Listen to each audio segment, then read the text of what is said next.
Hello there, and welcome to the Sleepless Scientist, a quiet place in the cosmos where your thoughts can unwind and knowledge becomes a soft lullaby for the night. Tonight's journey will take us into a question that sounds simple at first, yet opens into something vast and gently mysterious. What is the shape of reality itself? But before you settle in and get cozy, I'd love if you could take a moment to like this video and subscribe. Only if you truly find these quiet explorations enjoyable. And when you're ready, leave a comment to let me know where in the world you're listening from and what time it is for you right now. It's always such a joy to see all the places we gather from, each in our own little slice of time. Now feel free to dim the lights, maybe turn on a fan for a soft background hum, and let's gently begin our journey into the shape of reality together. And if your mind begins to wander, that's perfectly fine. Let it drift. We'll still be here, quietly unfolding the story. When you think of shape, you probably imagine something familiar. A circle, a cube, the outline of a mountain against the sky. Shapes are things you can step around, run your fingers along, or sketch on a page. But what if the shape in question is not an object inside the universe, but the universe itself? You cannot step outside the cosmos and look back at it from afar. There is no balcony from which to lean over the railing and observe the whole of existence. And yet, somehow, through patient observation and careful thought, we've begun to trace its contours. Some physicists describe the universe as nearly flat. Others explore whether it might be gently curved back onto itself, finite yet without edges. There are even ideas suggesting that what we experience as three-dimensional space might be encoded on a distant boundary, like a vast and subtle hologram. And woven through it all is the fabric of space-time, a blend of space and time that can bend, stretch, and ripple. Tonight, we will move slowly through these ideas, from the ancient geometry of Euclid to the quiet revolution of Einstein, from triangles drawn across the sky in the afterglow of the Big Bang, to the possibility of hidden dimensions curled up beyond perception. We will not rush. We will not drown in equations.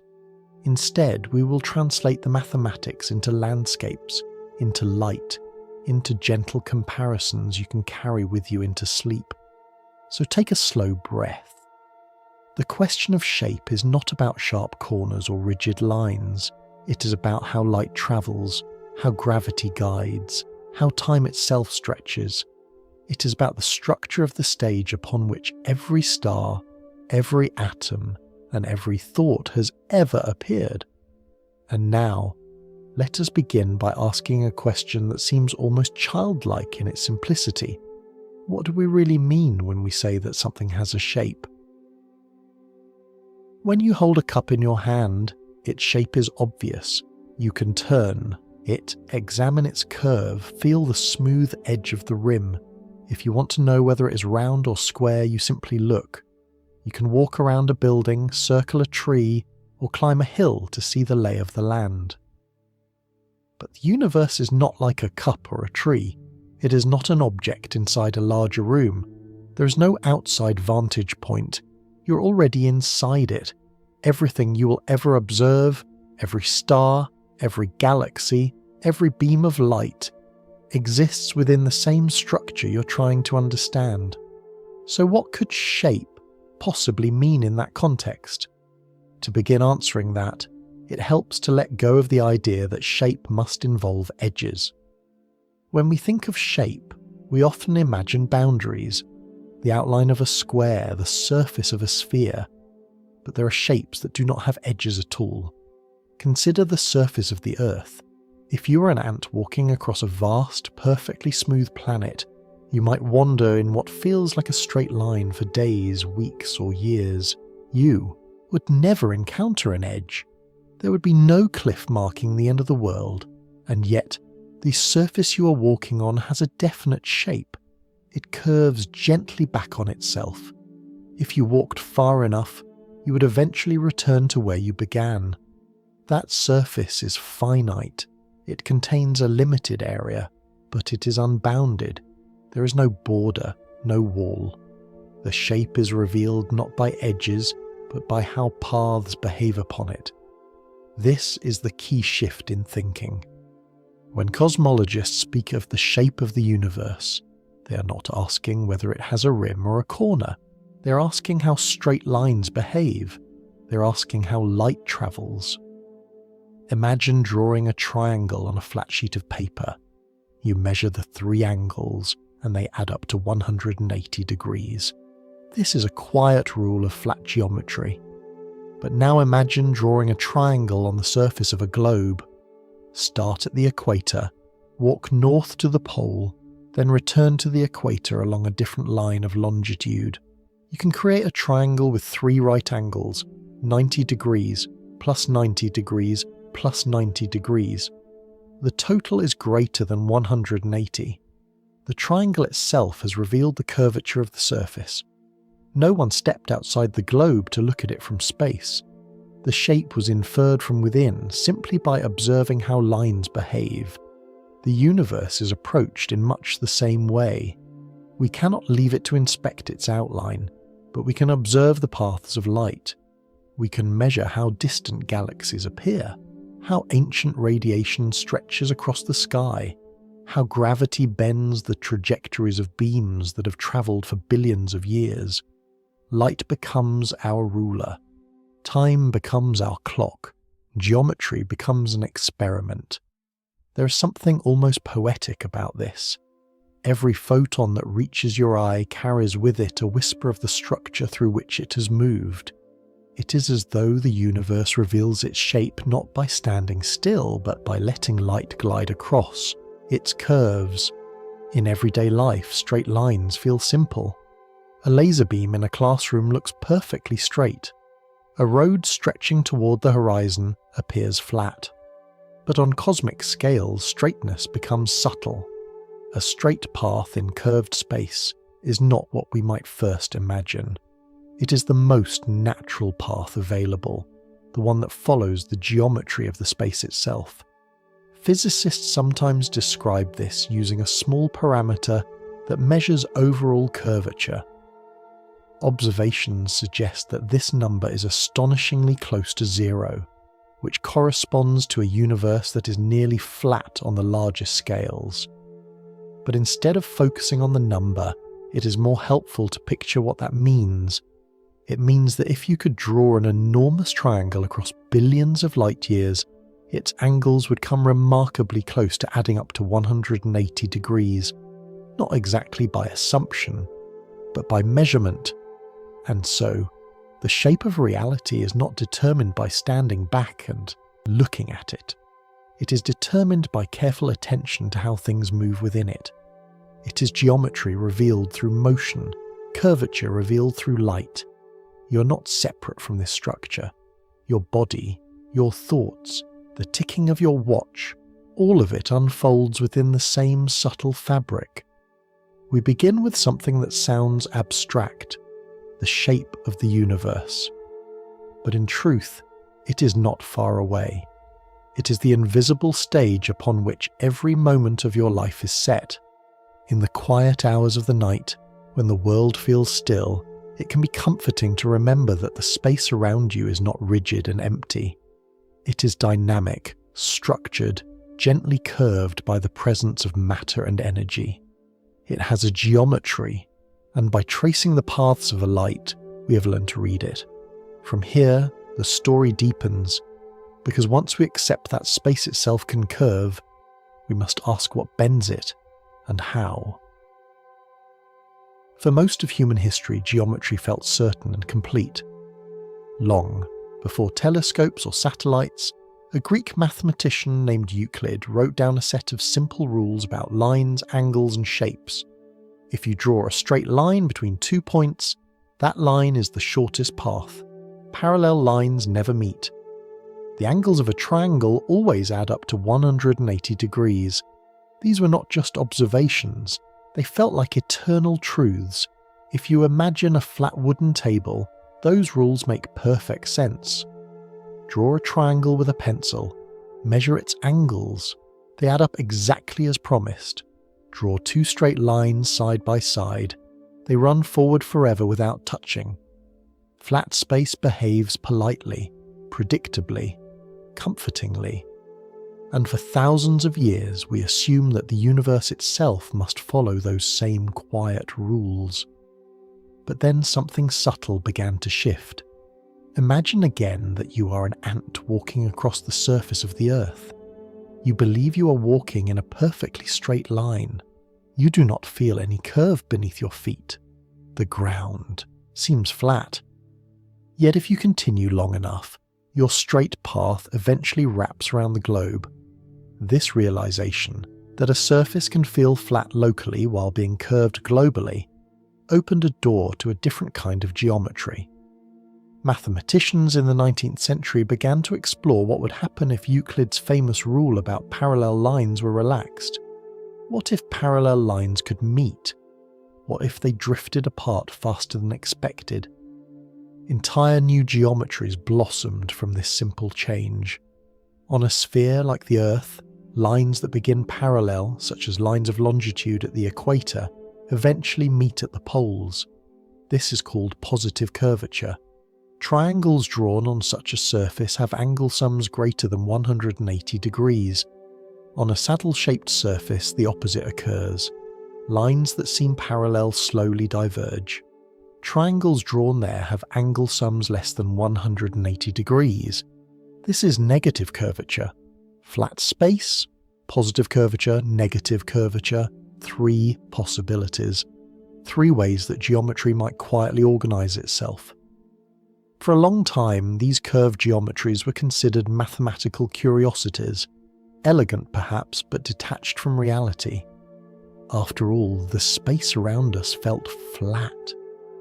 Our rooms do not appear to bulge like spheres or dip like saddles. Then came Albert Einstein. In the early 20th century, Einstein proposed something radical yet strangely gentle. Gravity is not a force pulling objects through space. Instead, mass and energy curve space-time itself.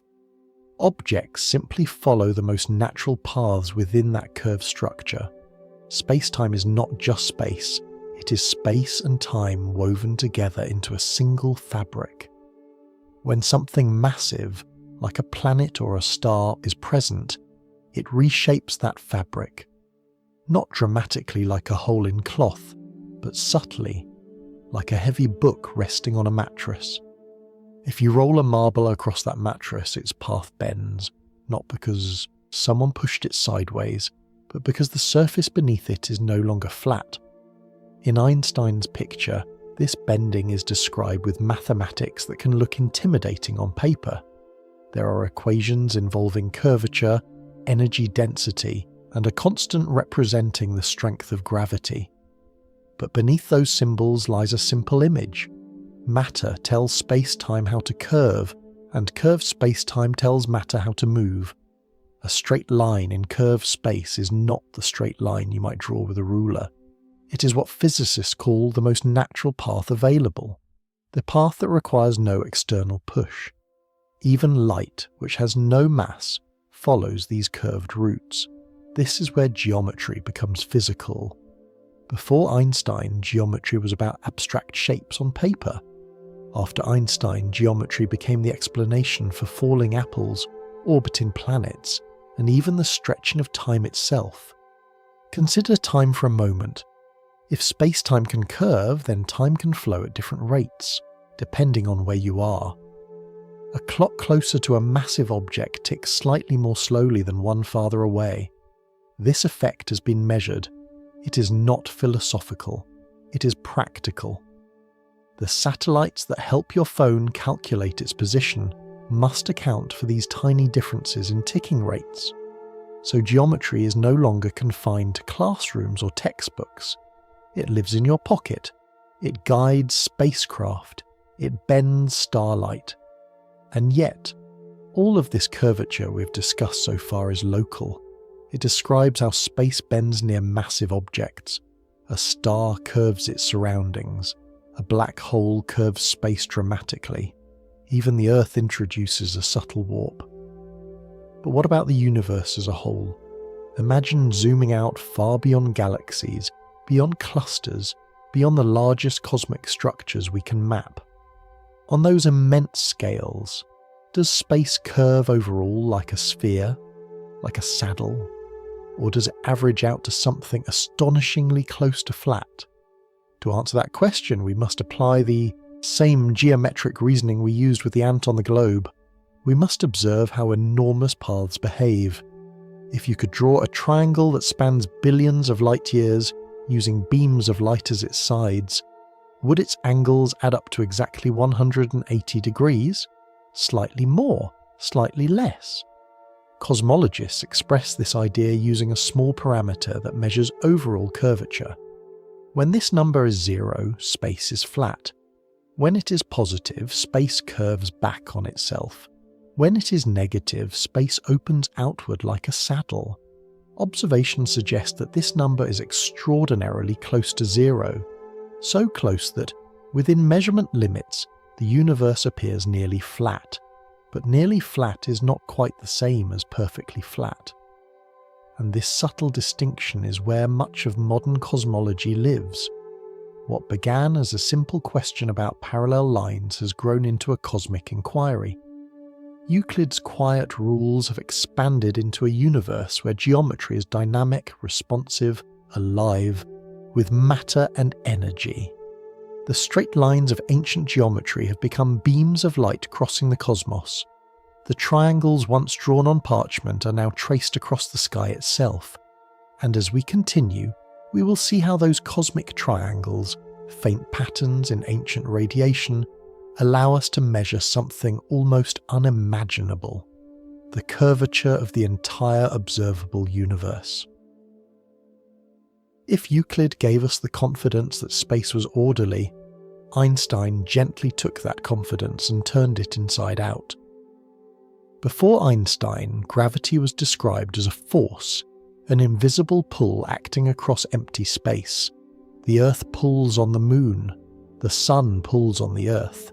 Apples fall because something tugs them downward. It was a simple picture, and for centuries it worked remarkably well. But Einstein asked a different question. What if gravity is not something that reaches out and pulls, but something that reshapes the stage itself? To understand this shift, imagine you are standing on a wide, calm lake at dawn. The surface of the water is smooth and glass-like. If you drop a small leaf onto the water, it drifts along gently in a straight line. Nothing interferes with it.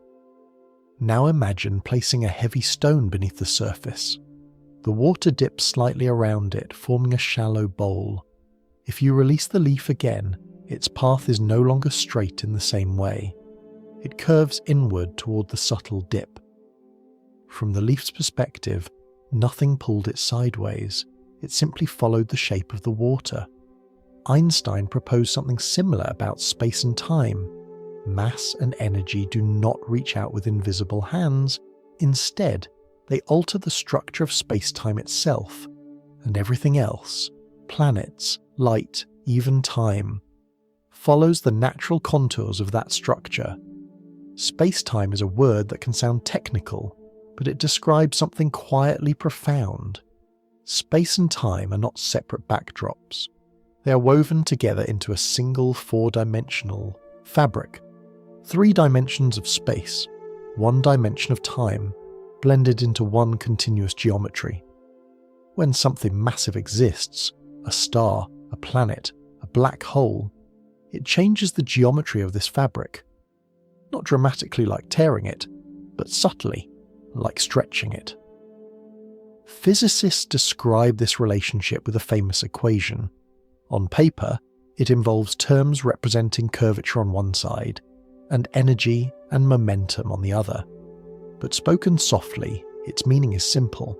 Matter tells space-time how to curve, and curved space-time tells matter how to move. This idea can feel abstract until we look at its consequences. Consider the Earth orbiting the Sun. In Newton's picture, the Sun pulls the Earth inward, and the Earth's motion balances that pull. In Einstein's picture, the Sun curves space-time around itself. The Earth simply follows a straightest possible path within that curved geometry. What appears to us as an orbit is, in a deeper sense, a natural glide along a curved landscape. Even light follows these curves. This is perhaps the most astonishing part.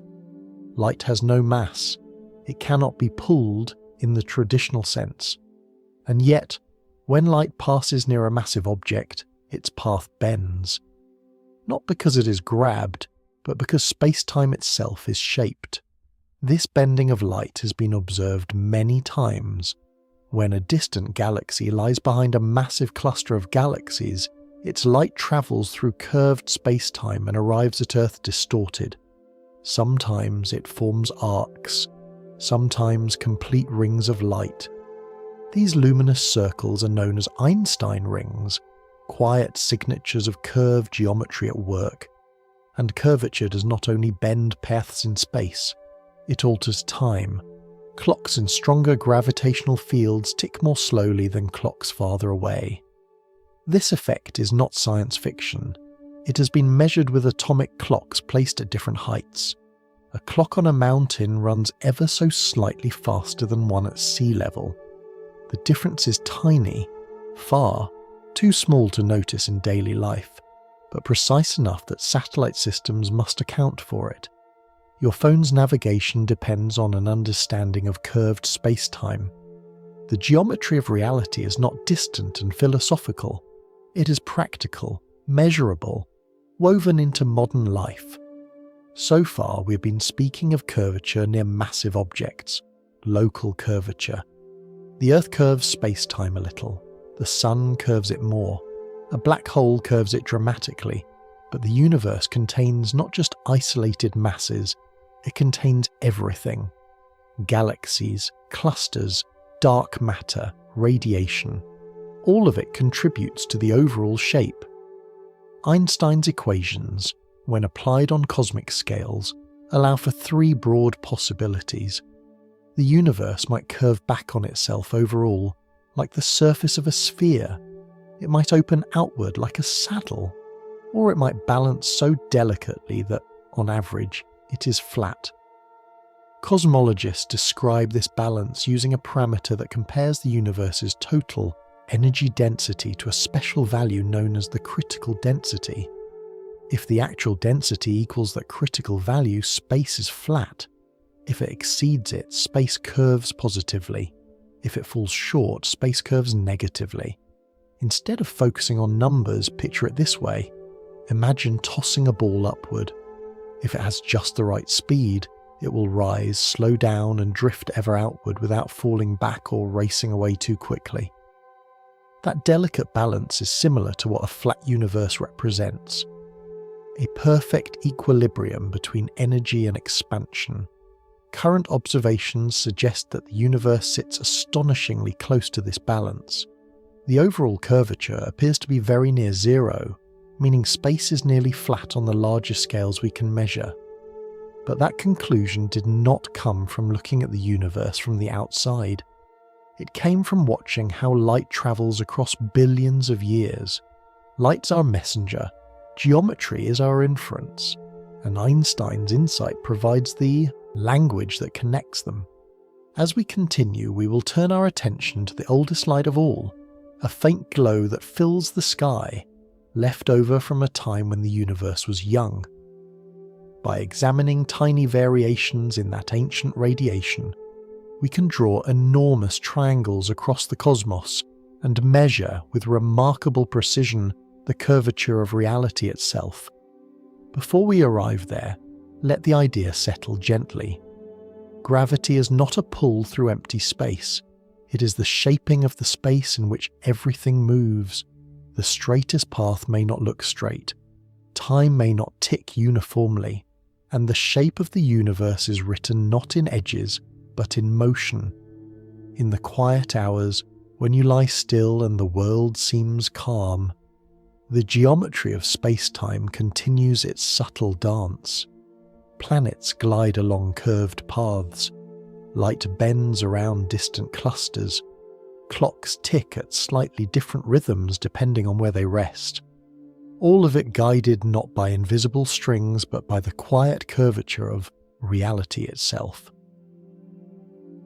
If Euclid gave us the confidence that space was orderly, Einstein gently took that confidence and turned it inside out.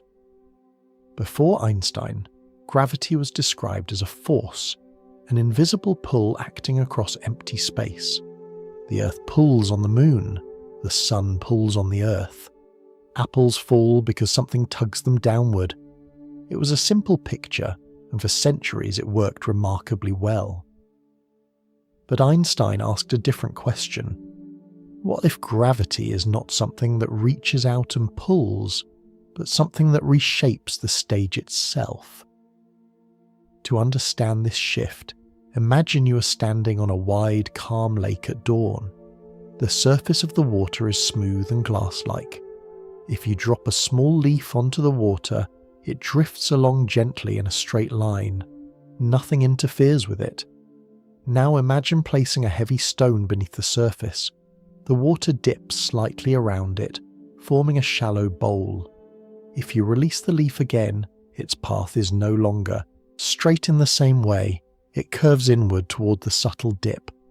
From the leaf's perspective, nothing pulled it sideways. It simply followed the shape of the water. Einstein proposed something similar about space and time. Mass and energy do not reach out with invisible hands. Instead, they alter the structure of space-time itself, and everything else, planets, light, even time, follows the natural contours of that structure. Space-time is a word that can sound technical, but it describes something quietly profound. Space and time are not separate backdrops. They are woven together into a single four-dimensional fabric. 3 dimensions of space, 1 dimension of time, blended into one continuous geometry.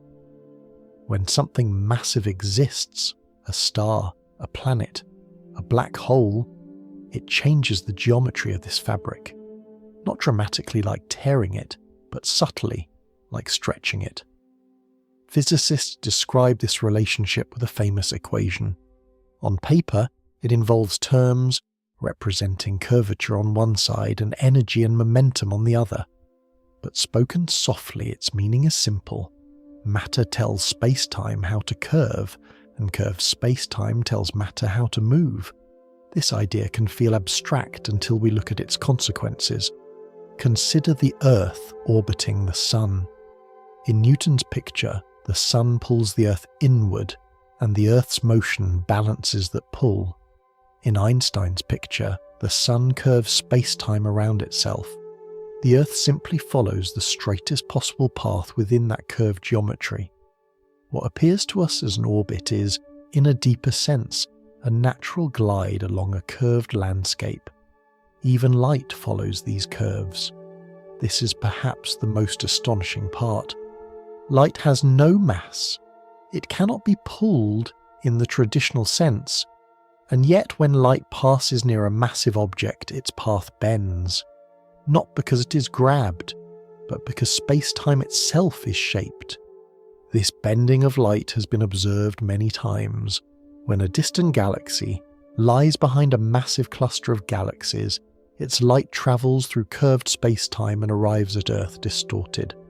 Sometimes it forms arcs, sometimes complete rings of light. These luminous circles are known as Einstein rings, quiet signatures of curved geometry at work. And curvature does not only bend paths in space, it alters time. Clocks in stronger gravitational fields tick more slowly than clocks farther away. This effect is not science fiction. It has been measured with atomic clocks placed at different heights. A clock on a mountain runs ever so slightly faster than one at sea level. The difference is tiny, far too small to notice in daily life, but precise enough that satellite systems must account for it. Your phone's navigation depends on an understanding of curved space-time. The geometry of reality is not distant and philosophical. It is practical, measurable, woven into modern life. So far, we have been speaking of curvature near massive objects, local curvature. The Earth curves space-time a little, the Sun curves it more, A black hole curves it dramatically. But the universe contains not just isolated masses, it contains everything. Galaxies, clusters, dark matter, radiation, all of it contributes to the overall shape. Einstein's equations, when applied on cosmic scales, allow for three broad possibilities. The universe might curve back on itself overall, like the surface of a sphere. It might open outward like a saddle. Or it might balance so delicately that, on average, it is flat. Cosmologists describe this balance using a parameter that compares the universe's total energy density to a special value known as the critical density. If the actual density equals that critical value, space is flat. If it exceeds it, space curves positively. If it falls short, space curves negatively. Instead of focusing on numbers, picture it this way. Imagine tossing a ball upward. If it has just the right speed, it will rise, slow down, and drift ever outward without falling back or racing away too quickly. That delicate balance is similar to what a flat universe represents, a perfect equilibrium between energy and expansion. Current observations suggest that the universe sits astonishingly close to this balance. The overall curvature appears to be very near zero, meaning space is nearly flat on the larger scales we can measure. But that conclusion did not come from looking at the universe from the outside. It came from watching how light travels across billions of years. Light is our messenger, geometry is our inference, and Einstein's insight provides the language that connects them. As we continue, we will turn our attention to the oldest light of all, a faint glow that fills the sky, left over from a time when the universe was young. By examining tiny variations in that ancient radiation, we can draw enormous triangles across the cosmos and measure, with remarkable precision, the curvature of reality itself. Before we arrive there, let the idea settle gently. Gravity is not a pull through empty space, it is the shaping of the space in which everything moves. The straightest path may not look straight, time may not tick uniformly, and the shape of the universe is written not in edges but in motion. In the quiet hours when you lie still and the world seems calm, the geometry of space-time continues its subtle dance. Planets glide along curved paths. Light bends around distant clusters, clocks tick at slightly different rhythms depending on where they rest. All of it guided not by invisible strings, but by the quiet curvature of reality itself.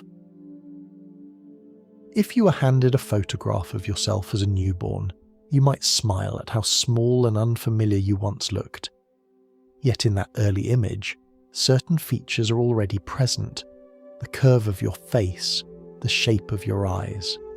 The baby picture contains clues about the adult. The universe has a baby picture too. It is not a photograph in the ordinary sense, but a faint glow that fills the entire sky. No matter where we point our telescopes, toward distant galaxies, toward empty darkness between stars, we detect a subtle background radiation. It is nearly uniform, almost perfectly smooth, and astonishingly ancient. This glow is called the cosmic microwave background.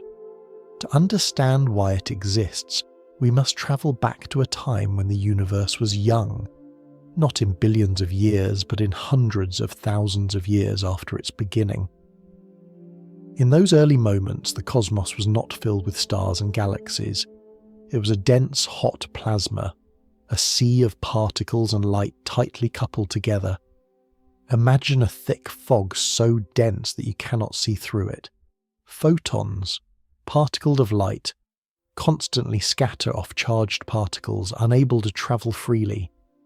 The early universe was like that, opaque, glowing, and turbulent. As the universe expanded, it cooled. Eventually it reached a temperature low, enough for electrons and protons to combine into neutral atoms. When that happened, light was no longer trapped. The fog cleared.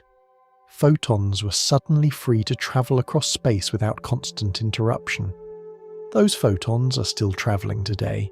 Over billions of years, as space itself expanded, their wavelengths stretched. Light that was once visible or even brighter has been gently pulled into longer, softer wavelengths, microwaves, far beyond the range of human vision. What we detect now is this cooled, stretched afterglow. It surrounds us in every direction. It is the faint echo of a time when the universe first became transparent. This ancient radiation is remarkably uniform. Its temperature varies by only tiny fractions of a degree across the sky. Yet within those tiny variations lie the seeds of everything that followed. Before atoms formed, the early universe behaved like a cosmic fluid. Regions slightly denser than average pulled matter inward. Pressure pushed outward. Tiny sound waves rippled through this hot plasma, waves not of air, but of radiation and matter intertwined. When the fog cleared and light streamed free, those ripples left an imprint. The cosmic microwave background preserves a pattern of slightly warmer and slightly cooler spots, reflecting the density variations present at that time. These variations are extremely small, on the order of 1 part in 100,000. But they're not random noise. They follow a structure, a rhythm. Cosmologists study these patterns carefully. By measuring the angular size of the fluctuations, how large they appear across the sky, we can infer the geometry of space itself. Here is where the idea of cosmic triangles returns. In everyday geometry, if you know the true size of an object and measure how large it appears, you can determine its distance. If you know the distance and the apparent size, you can infer something about the geometry between you and the object. The early universe provides us with a kind of standard ruler. The maximum distance those primordial sound waves could travel before light broke free is well understood. It is called the sound horizon. Think of it as the largest ripple that could form before the cosmic fog lifted. Because we know the physical size of this ripple from theoretical calculations, we can compare it to how large it appears in the cosmic microwave background. If space is flat, that ripple will subtend a certain angle on the sky, roughly about 1 degree, similar to the apparent width of your thumb held at arm's length. If space were positively curved, like a sphere, the ripple would appear larger than expected.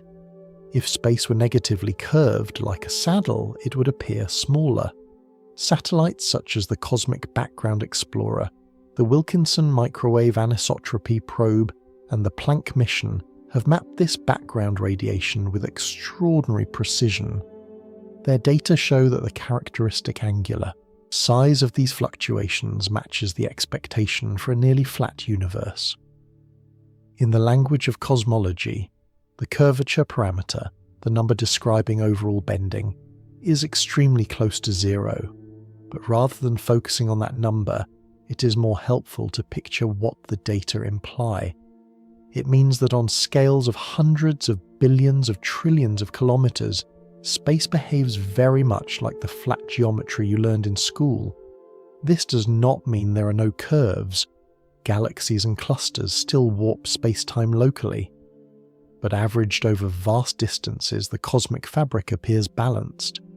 There is something quietly profound about this. The shape of the universe is not determined by stepping outside it. It is deduced from light that has travelled for nearly 14 billion years. Each tiny temperature fluctuation in the cosmic microwave background is like a note in an ancient symphony. Together, they form a pattern that encodes the geometry of the cosmos, and yet, nearly flat is not perfectly flat. Within measurement uncertainties, small deviations are still possible. The universe might curve ever so slightly in one direction or another, beyond our current ability to detect. As we continue, another subtle distinction emerges. Even if space is geometrically flat, even if triangles behave as Euclid described, the universe might still possess a more intricate structure. It might wrap around in unexpected ways, connecting distant regions through topology rather than curvature. Flatness does not necessarily imply infinite extension. A surface can be flat and yet loop back on itself, like a game world where exiting one edge causes you to reappear on the opposite side. Before we explore those possibilities, allow the image of the cosmic baby picture to linger. Imagine a sky filled with faint mottled light, a delicate map of temperature differences so small they require extraordinary instruments to detect. Within those subtle variations lies a measurement of something vast, the global geometry of reality. We are reading the shape of space from the fossilized ripples of a primordial ocean. Light has carried that message across time, and we have learned to listen. If you could stretch your imagination across billions of light years, you might picture drawing a triangle so large that each corner rests in a different region of the cosmos. Not a triangle sketched on paper, but one traced by beams of light travelling immense distances. In everyday life, triangles feel solid and dependable. Draw one on a notebook page. Measure its angles. They add up to 180 degrees. It does not matter whether the triangle is small or large. The rule holds steady. But as we gently explored earlier, that rule depends on the geometry of the surface.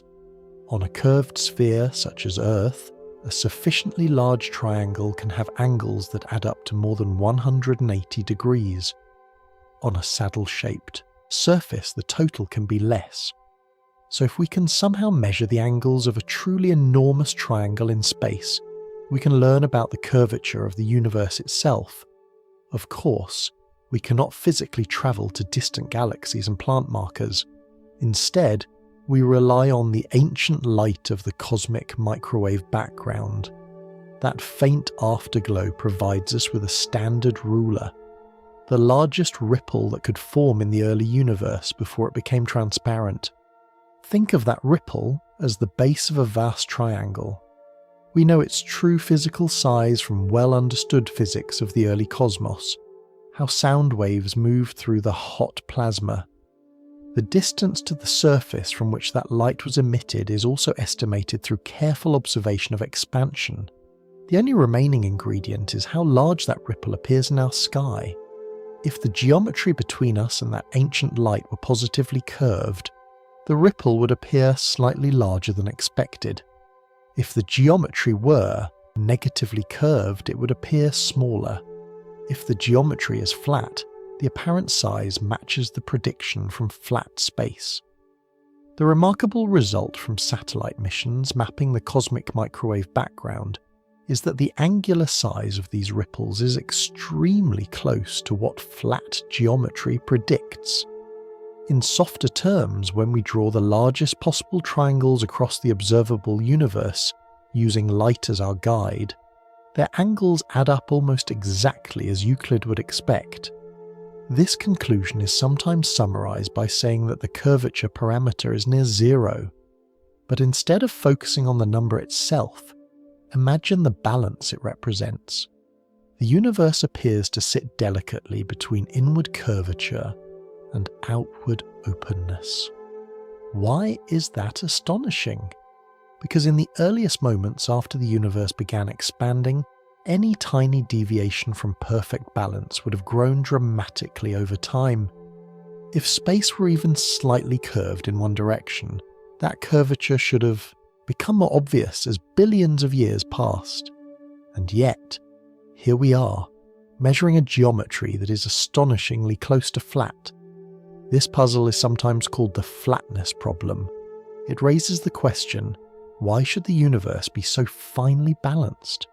Why is its energy density so close to the critical value that produces flat geometry? One proposed explanation is a brief period of extremely rapid expansion in the early universe known as cosmic inflation. According to this idea, in the first tiny fraction of a second, space expanded exponentially. doubling in size again and again at breathtaking speed. To picture inflation, imagine inflating a balloon. As the balloon grows, its surface becomes smoother from the perspective of a tiny ant standing on it. Any initial curvature becomes harder to detect locally. The surface appears flatter and flatter as it expands. Similarly, a rapid burst of expansion would have stretched any initial curvature of space, smoothing it out and driving the geometry toward flatness. Inflation remains a theory, though it is supported by several lines of evidence, including the patterns observed in the cosmic microwave background. It offers a graceful explanation for why the universe appears so nearly flat today. But nearly flat does not mean perfectly simple. Even if space is geometrically flat, there remains another layer to consider: topology. Geometry describes local bending. Topology describes how space connects to itself on the larger scales. Imagine a sheet of paper. It is flat. Now imagine joining the left and right edges together to form a cylinder. The surface remains locally flat. Triangles drawn on it still add up to 180 degrees. Yet globally, if you walk far enough in one direction, you return to where you started. Join the remaining edges, and you create a donut-shaped surface known as a torus. Again, locally flat, yet globally looping.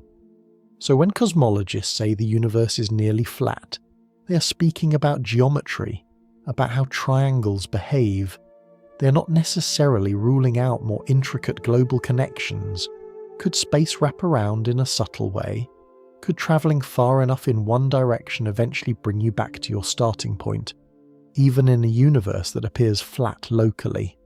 To test such possibilities, scientists search for repeating patterns in the cosmic microwave background, matching circles of temperature fluctuations that would indicate light has wrapped around the cosmos more than once. So far, no definitive evidence of such patterns has been found, but the search continues. There is something deeply humbling in this method. We're not measuring the universe's shape with rulers or compasses.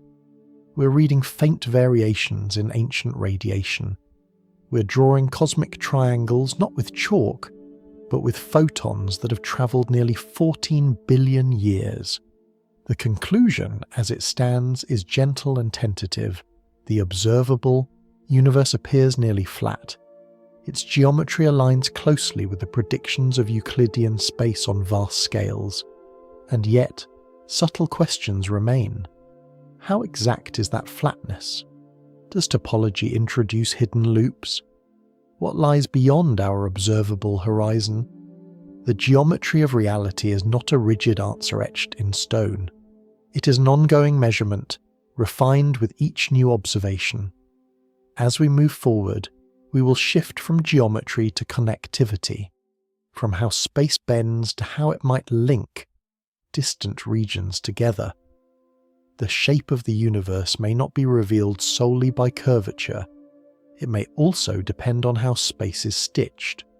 For now, allow the image to rest in your mind.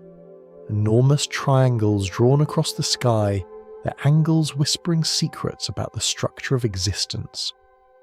Light has travelled across the ages to complete those triangles, and in their quiet balance, we glimpse the grand geometry of the cosmos.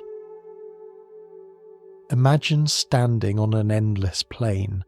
The horizon stretches outward in every direction. The ground beneath your feet feels steady and level. You begin walking forward, and nothing about the landscape curves you back or pushes you apart from your path. You could keep walking forever, and your direction would remain unchanged. This image, an infinite level expanse, is often how we picture a flat universe. But when cosmologists describe the universe as flat, they are not simply describing an endless floor. They're describing something more subtle, a precise balance in the total energy content of reality. Earlier we spoke about three possibilities for the large-scale geometry of space. If the universe contains exactly the right amount of energy, matter, radiation and dark energy combined, then its overall curvature averages to zero, not curved inward like a sphere, not curved outward like a saddle, balanced.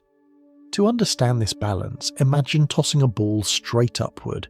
If you throw it too gently, gravity pulls it back. If you throw it with enough speed, it escapes and never returns. There is a special speed, a delicate threshold, at which the ball rises forever, slowing but never quite stopping. Cosmologists use a similar idea when speaking of the universe. There exists a special energy density, often called the critical density, that marks the dividing line between different geometric outcomes. If the universe's total energy matches this critical value, space is flat on average. Instead of focusing on numbers or equations, picture a cosmic scale. On one side rests gravity, pulling matter inward. On the other rests expansion, carrying galaxies apart. When these two influences balance perfectly, the geometry of space settles into flatness. And remarkably, our measurements suggest that the universe is astonishingly close to this balance. When satellites measured the cosmic microwave background and cosmologists analysed the patterns of galaxy distributions, they found that the total energy density of the observable universe lies extremely near that critical value. So near that, within our current precision, the curvature appears essentially zero. This does not mean space is featureless. Galaxies still cluster. Black holes still warp their surroundings. But when you average over immense distances, hundreds of millions of light years, those local distortions smooth out. What remains is a vast geometry that behaves as though it were flat.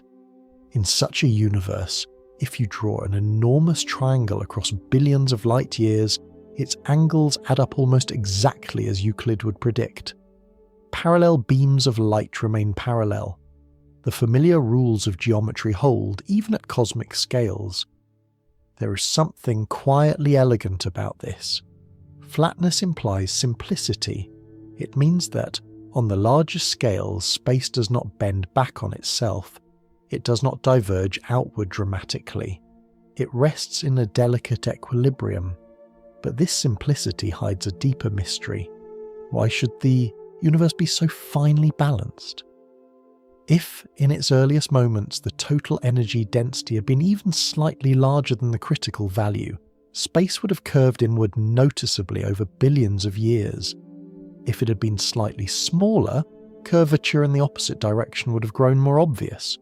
And yet, after nearly 14 billion years of expansion, the universe still appears almost perfectly flat. This precision feels improbable at first glance, like balancing a pencil upright on its tip for billions of years.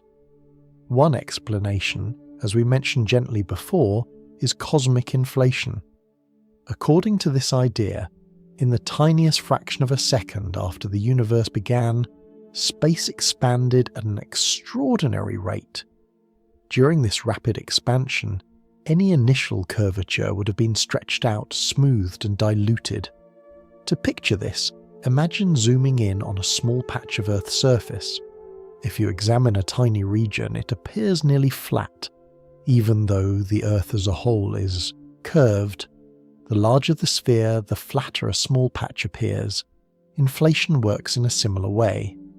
If the universe expanded enormously in a brief moment, any curvature would have been spread so thin that, within the region we can observe, space would look flat. This explanation fits well with the measurements we have, but it also leaves room for humility. We can only observe a finite portion of the universe, the region from which light has had time to reach us. Beyond that horizon, the geometry might differ in ways we cannot yet detect. Another important subtlety is that flatness does not dictate destiny in a simple way. In older cosmological models, a flat universe was often associated with expansion that slows gradually but never fully stops. However, the discovery of dark energy, a mysterious component driving accelerated expansion, has changed that picture. Today, even in a flat universe, expansion appears to be speeding up. Galaxies are not merely drifting apart, they are accelerating away from one another. This suggests that the large-scale future of the universe may involve continued expansion toward increasing coldness and isolation. Flatness, then, does not mean static or eternal in a timeless sense. It means geometrically balanced. It means that the cosmic fabric, when smoothed and averaged, lies delicately between inward curvature and outward divergence. If you imagine walking across that endless plane, you would not feel tension or curvature pulling you back. You would move forward freely, guided only by the local contours near massive objects. And in a flat universe, light travels vast distances without the geometry itself bending it inward or outward overall. The patterns we observe in the cosmic microwave background align with this quiet simplicity. Yet the very closeness of the balance, the extraordinary precision with which energy density matches the critical value, invites reflection. It is as though the universe rests on a knife's edge, balanced between two geometric extremes. As we move forward, we will explore those other possibilities more fully. What would it mean to inhabit a universe that curves back on itself? A universe that is finite yet without edges? How would paths behave in such a space? For now, allow the idea of flatness to settle softly. A universe that is nearly flat is not dull or empty. It is vast, dynamic, and expanding. Its geometry is subtle, its balance delicate, and its future shaped not only by curvature, but by the energy woven into its fabric. You're living inside that balance. Every star above you, every atom within you, exists in a space-time that, on average, is astonishingly level, like an endless plane stretching beyond sight, quietly expanding beneath your feet. Now let us imagine a different landscape. Instead of an endless plain, picture walking across the surface of the Earth. The ground beneath you still feels flat in small regions. You do not sense curvature under your feet. But if you continue long enough in a straight line, always choosing the most direct path available, something remarkable happens. Eventually you return to where you began. You have not turned around. You have not encountered a wall. You have not reached an edge, and yet your path has closed in on itself. This is the essence of positive curvature. In a closed universe, space curves back on itself in a way that resembles the surface of a sphere, though not in 2 dimensions like Earth's surface, but in 3 dimensions. It is important to emphasize that we are not imagining the universe as a ball floating in a larger room. There is no outside container. The curvature exists within the fabric of space itself. To understand this more gently, consider a simple thought experiment. Imagine living in a world that is entirely 2-dimensional, a vast curved surface. You and your fellow beings can move north, south, east, and west, but there is no up or down. You have no concept of a 3rd dimension. If your world were shaped like a sphere, you would not perceive an edge. You could travel forever without falling off. The world would be finite in area, yet unbounded. A closed universe operates in a similar way, but with 1 extra dimension of space. It would have a finite volume, yet no boundary where space simply stops.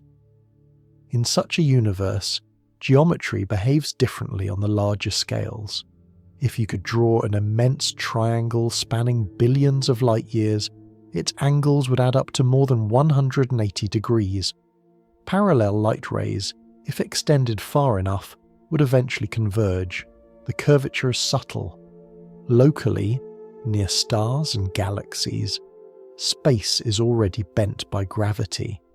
But the positive curvature we are discussing now is a global property. It describes how space behaves when averaged across the entire cosmos. Measurements of the cosmic microwave background allow cosmologists to estimate whether such global curvature exists. If the angular size of primordial ripples appeared slightly larger than expected in flat geometry, that would suggest positive curvature. So far, observations indicate that any such curvature must be extremely small, if present at all. Within our measurement limits, the universe appears nearly flat, but the idea of a closed universe remains a profound possibility. There is something strangely comforting about the concept of finiteness, without edges. A universe that loops back on itself feels complete, self-contained. If you travelled far enough in one direction, you might eventually return to your starting point, though the journey would take far longer than the age of the cosmos as we know it. Historically, a closed universe was often associated with a dramatic future scenario. If the total energy density exceeded the critical value, the delicate balance we discussed earlier, gravity would eventually overcome expansion. The universe would slow, halt, and begin contracting. This hypothetical contraction is sometimes called the Big Crunch. Galaxies would move closer together, temperatures would rise.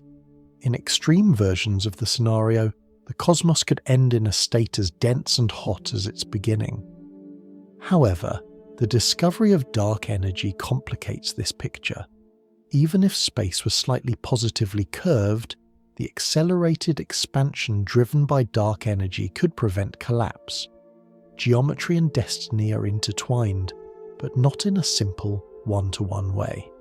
Still, imagining a closed universe invites us to reconsider our intuition about infinity. We often assume that no edge means infinite, but that is not necessarily true. The surface of Earth has no edge, yet it is finite. The same could be true for space itself. If the universe were closed, its volume would be vast beyond comprehension, yet not endless. There would be a total amount of space, though no boundary marking its limit. Another subtle implication arises from light travelling in such a universe. If space curves back on itself, light emitted in one direction could, in principle, loop around the cosmos and approach its origin from the opposite side, given enough time and a sufficiently small curvature radius. This possibility has inspired searches for repeating patterns in the sky. If light has wrapped around, we might detect identical regions of the cosmic microwave background, appearing in different directions. So far, no convincing evidence of such repetition has emerged, but the idea remains open within the limits of observation. It is worth pausing to appreciate how strange this possibility is. You might gaze into the night sky and imagine that somewhere, unimaginably far away, your own galaxy appears again, not because there are duplicates, but because space itself has curved around. Whether this is reality or not remains uncertain. Current measurements suggest that if the universe is closed, its curvature radius must be so enormous that the observable region appears nearly flat. But the beauty of cosmology lies not only in definitive answers, it lies in exploring what geometry permits. A closed universe reminds us that space does not need edges to be finite. It reminds us that straight paths may one day return home. It invites us to imagine reality not as an endless expanse, but as a grand, self-contained structure. As we continue, we will consider the opposite extreme, a universe that does not curve back inward, but instead opens outward more dramatically than flat space. A universe where parallel paths slowly drift apart and expansion leads toward increasing isolation. For now, allow the image to settle softly, walking across a vast world without ever reaching an edge, yet knowing that if you travelled far enough, you would circle back to where you began. The geometry of reality may be more curved than it first appears. Now let us imagine a third landscape. Not an endless, plane, not the surface of a globe, but something stranger, a saddle. If you have ever seen a horse saddle resting on a stand, you may have noticed how it curves upward in one direction and downward in another. It does not form a dome like a sphere. It dips in the centre while rising along its edges. It is curved, but in a different way. Now imagine a tiny ant walking across that saddle. From the ant's perspective, the surface beneath its feet feels solid. It does not sense the global shape all at once. But if two ants begin walking in directions that seem parallel, their paths slowly drift farther apart. The surface itself encourages divergence. This is the essence of negative curvature. In an open universe, space does not curve back inward like a sphere. Instead, it opens outward more than flat space would. If you could draw enormous triangles spanning billions of light years, their angles would add up to slightly less than 180 degrees. Parallel beams of light would gradually separate as they travelled across cosmic distances. The curvature is subtle. Locally, gravity from stars and galaxies still bends space-time. But on the larger scales, when all those local bends are averaged together, the overall geometry would lean outward. In earlier cosmological thinking, an open universe was associated with having less total energy than the delicate balance required for flatness. If the cosmic energy density were slightly below that special balancing value, space would take on this gently saddle-like character. Instead of imagining numbers or symbols, picture a scale that tips just slightly toward expansion. There's not quite enough gravitational pull to balance the outward motion, so the geometry relaxes into a form that opens. In such a universe, expansion does not merely continue, it becomes the defining feature. Galaxies move away from one another, not because they are flying through empty space, but because space itself is stretching between them. In an open geometry, this stretching is never reversed by curvature pulling inward. And when we combine this outward-leaning geometry with what we now know about dark energy, the mysterious influence accelerating expansion, the long-term picture becomes even more expansive. Imagine standing in a vast field on a cold winter night. The stars shine above you, scattered like distant lanterns. Over unimaginable stretches of time, those lanterns would slowly grow farther apart. Some would drift beyond the limit of what light can ever bring back to you. The sky would gradually thin.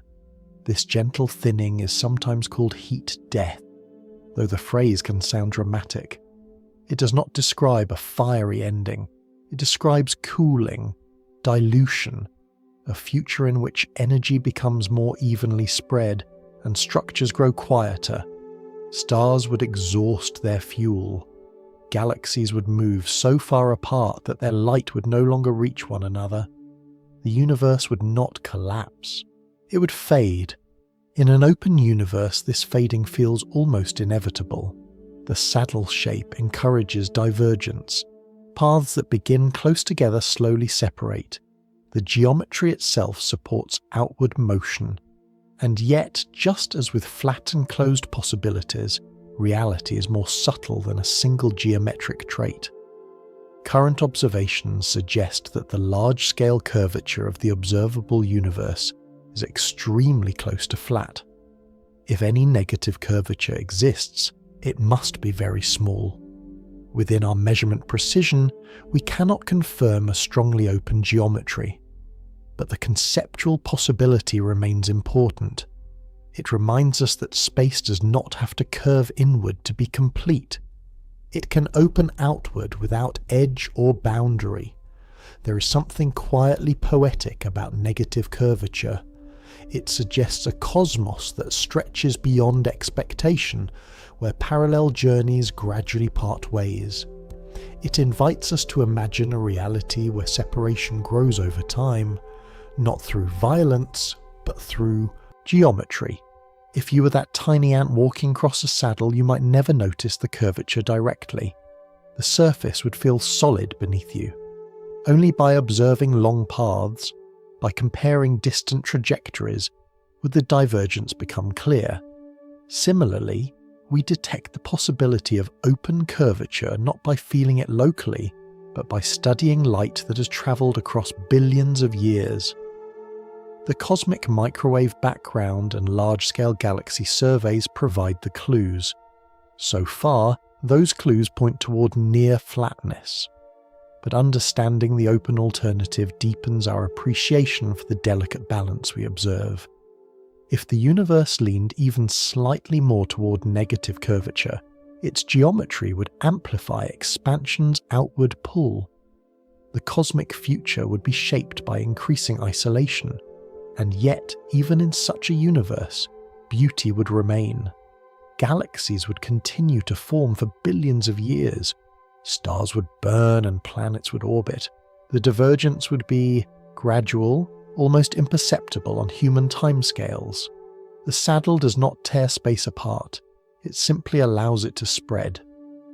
As we move forward, we leave behind the trio of geometric possibilities, flat, closed, and open, and turn again to the faint light that helps us choose among them. The cosmic microwave background, that ancient afterglow, carries the subtle signature of curvature imprinted in its patterns. From the balance of flatness to the looping of closure and the divergence of openness, geometry offers three grand visions of reality. Each is mathematically consistent. Each paints a different long-term horizon. And yet, the universe we measure appears to sit remarkably close to the boundary between inward curve and outward spread, a balance so delicate it continues to inspire wonder. For now, allow the image to settle gently, an ant walking across a saddle that stretches outward, its paths slowly parting, its horizon widening without end. Space may open more than we expect, or it may rest in balance. Either way, its shape quietly guides the grand story of cosmic expansion. Now that we have wandered through the three great geometric possibilities, flat, closed, and open, we return to a quieter, older source of guidance, a faint light. If you step outside on a clear night and look upward, you see stars, but hidden behind those stars in every direction, there is something even more ancient. It does not shimmer brightly. It does not form constellations. It is a soft, nearly uniform glow that fills the entire sky. This glow is the cosmic microwave background. It is often described as the universe's baby picture, and that description is not poetic exaggeration. It truly is a snapshot of the cosmos when it was very young, only about 380,000 years old. In cosmic terms, that is infancy. Before that time, the universe was not transparent. It was filled with a dense, hot plasma, a mixture of light and charged particles constantly interacting. Photons, the particles of light, could not travel far before colliding with electrons. The universe was like a thick, luminous fog. Imagine standing in heavy mist where you can see only a few steps ahead. Light scatters in every direction. Nothing travels freely. As the universe expanded, it cooled. Eventually, it reached a temperature where electrons and protons could combine to form neutral atoms. When this happened, the fog lifted. Light was no longer trapped by constant scattering. Photons were free to stream outward in straight paths. Those photons have been travelling ever since. Over billions of years, as space itself stretched, their wavelength stretched too. Light that was once much hotter and more energetic gradually cooled and shifted into the microwave range. Today, we detect it as a faint background radiation, with a temperature of just a few degrees above absolute zero. This is the afterglow of creation. What makes it extraordinary is not just its age, but its uniformity. No matter where we look in the sky, the temperature is almost the same. The variations are tiny, differences of about 1 part in 100,000. Yet within those tiny fluctuations lies the story of everything that followed. Those slight temperature differences correspond to regions that were slightly denser or slightly less dense than average in the early universe. Where matter was a bit denser, gravity pulled more material inward over time. These regions eventually grew into galaxies and clusters. Where matter was less dense, space became more empty. In other words, the cosmic microwave background contains the seeds of structure. It is astonishing to realize that the vast tapestry of galaxies we see today traces back to minute ripples in that ancient plasma. The large-scale web of cosmic structure began as gentle waves in a hot, glowing sea. Why does this matter for geometry? Because the patterns in this baby picture are not random. They follow a statistical structure shaped by the physics of the early universe and by the geometry of space itself. When we map the cosmic microwave background, we're not simply taking a photograph. We are measuring the imprint of primordial sound waves, pressure waves that moved through the early plasma before light broke free. These waves had a maximum size determined by how far they could travel before the universe became transparent. That maximum distance forms a kind of standard ruler imprinted across the sky. By measuring how large those ripples appear to us today, we gain insight into the geometry of the space they have travelled through. If space was strongly curved, the ripples would appear larger or smaller than expected. If space is flat, their apparent size matches the prediction from flat geometry. Observations from multiple space missions have mapped these temperature variations with extraordinary precision. The result is that the characteristic size of these ripples aligns closely with what flat geometry predicts. This does not mean the universe is proven to be perfectly flat.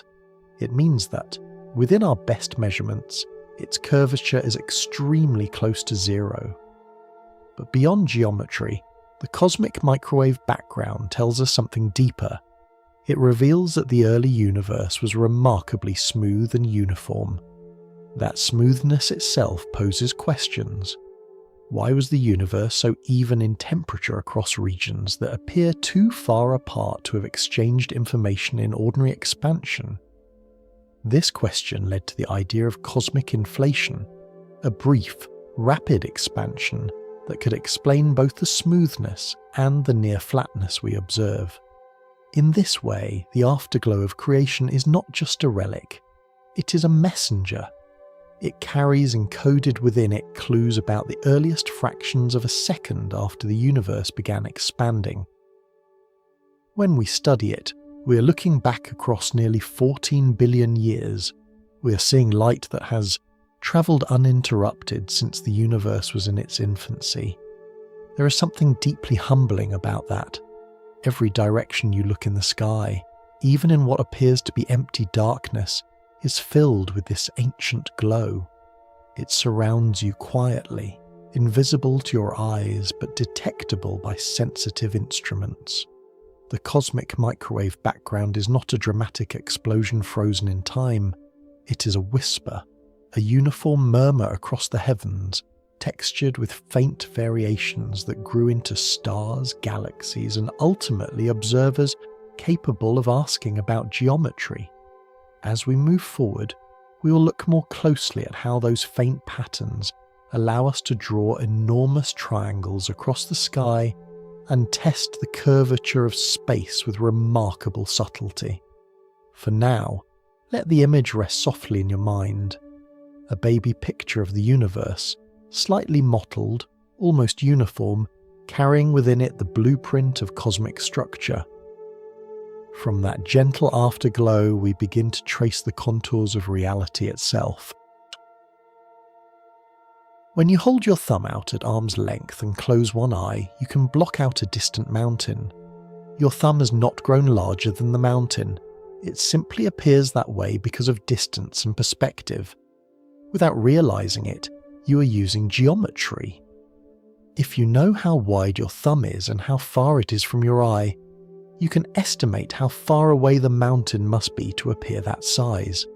This quiet trick of angles and distances is one of the simplest tools in geometry.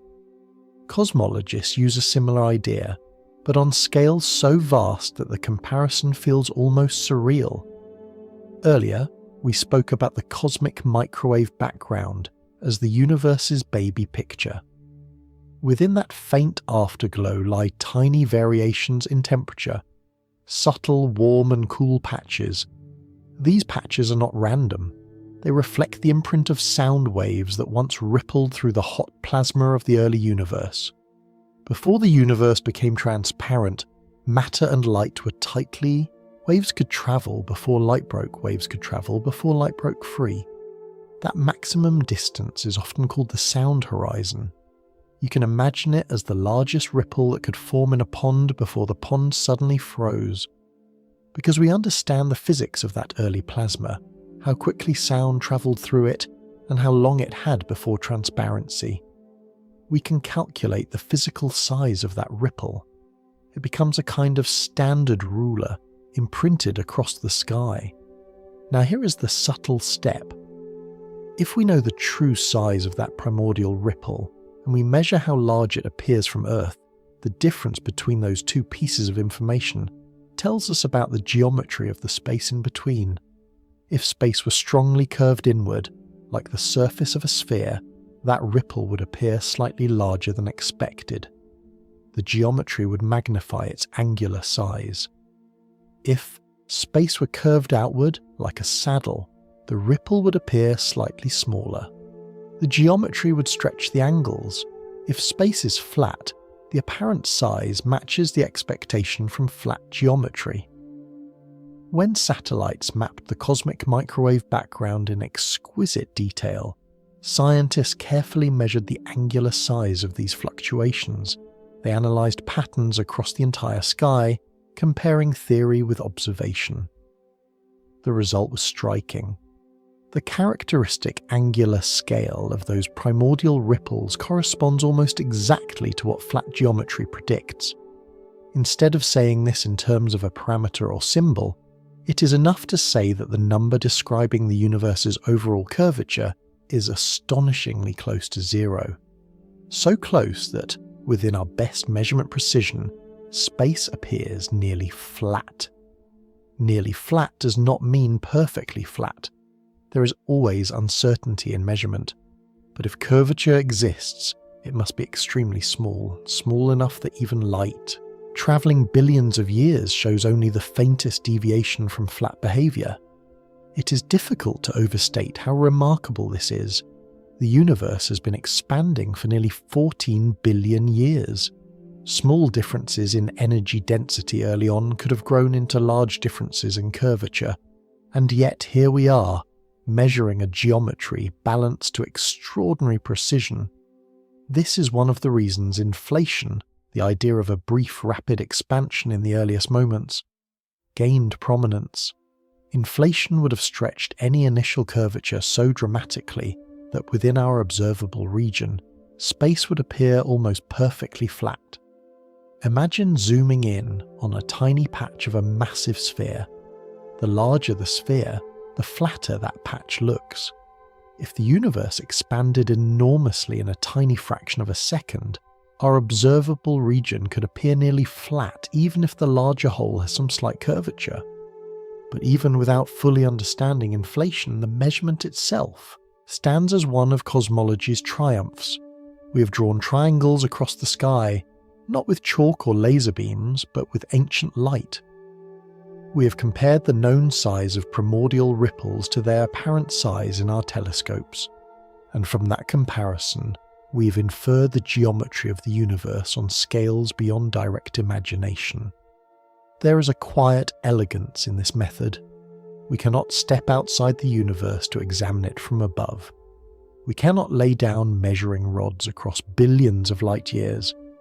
Yet by observing subtle patterns in temperature, differences so small they require extraordinary sensitivity to detect, we can deduce the shape of space itself. The cosmic microwave background becomes more than a baby picture. It becomes a geometric map. And yet, as powerful as this evidence is, it answers only part of the question. Flat geometry does not necessarily mean infinite extension. As we will soon explore, space can be flat locally and still loop back on itself, globally. Curvature describes bending, topology describes connectivity. For now, the essential insight is this. When we measure the largest ripples imprinted in the early universe, their apparent size aligns with flat space. The mountain matches the thumb. The triangles behave as Euclid would expect. The universe, within the limits of what we can observe, appears balanced, resting delicately between inward curve and outward divergence. And all of this knowledge comes not from touching space, but from listening to light that has travelled across nearly the entire history of the cosmos. In the faint glow of that ancient radiation, we read the geometry of reality. By now, we have learned something subtle and surprising. The large-scale geometry of the observable universe appears nearly flat. The cosmic triangles behave as Euclid would expect. Parallel light rays do not obviously converge or dramatically diverge across the scales we can measure. It is tempting, then, to conclude that the universe must be infinite, stretching endlessly in all directions like an unbounded plane. But here is where a quiet shift in perspective becomes necessary. Curvature is not the same as connectivity. Geometry tells us how space bends locally. Topology tells us how space is stitched together globally. To see the difference, imagine a sheet of paper lying flat on a table. Its surface is flat. Triangles drawn on it behave normally. Parallel lines never meet. Now imagine gently lifting one edge of the paper and joining it to the opposite edge, forming a cylinder. You have not introduced curvature in the sense of bending the surface locally. The paper can remain flat in small regions. But globally, something has changed. If a tiny creature lived on that surface and walked straight in one direction long enough, it would eventually return to its starting point. The surface is flat in geometry, yet finite in extent. If you then join the remaining open edges, you create a donut-shaped surface known as a torus. Again, locally flat, triangles still add up to 180 degrees, but globally looping. This distinction between local bending and global looping is topology. When cosmologists say the universe appears nearly flat, they are speaking about curvature. They are not necessarily ruling out the possibility that space might loop back on itself in subtle ways. To make this idea more playful, imagine a classic video game screen. A character exits the right side of the screen and reappears on the left. There is no visible boundary. The space feels continuous, yet it wraps around. This is sometimes called a Pac-Man universe. In 3 dimensions, the equivalent would be more complex than a simple cylinder or donut. But the principle is the same. Space could be finite and yet have no edges. Travelling far enough in one direction could bring you back to where you started, not because you turned around, but because space itself loops. Importantly, such a universe could still be geometrically flat. This possibility fascinates cosmologists because it means flatness does not automatically imply infinity. How could we test such an idea?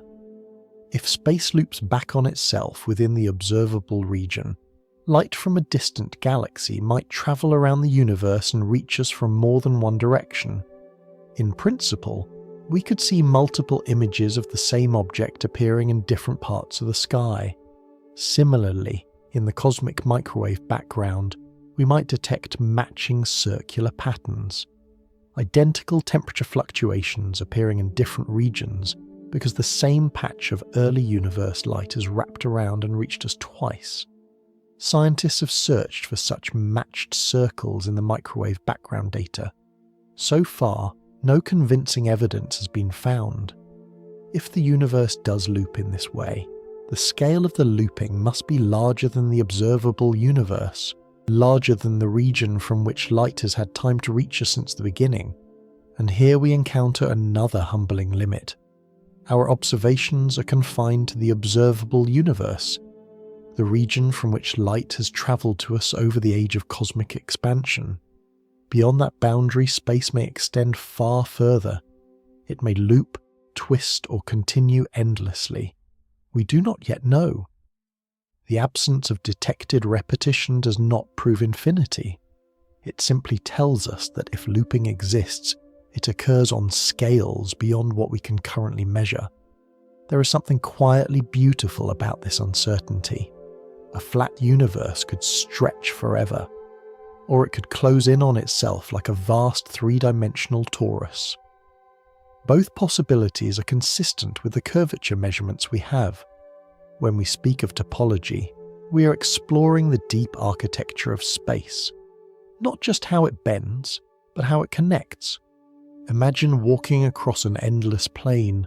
Now imagine that plane subtly wraps around so that after unimaginable distances your path leads back to its beginning. There would be no edge, no boundary, no cliff, only continuity.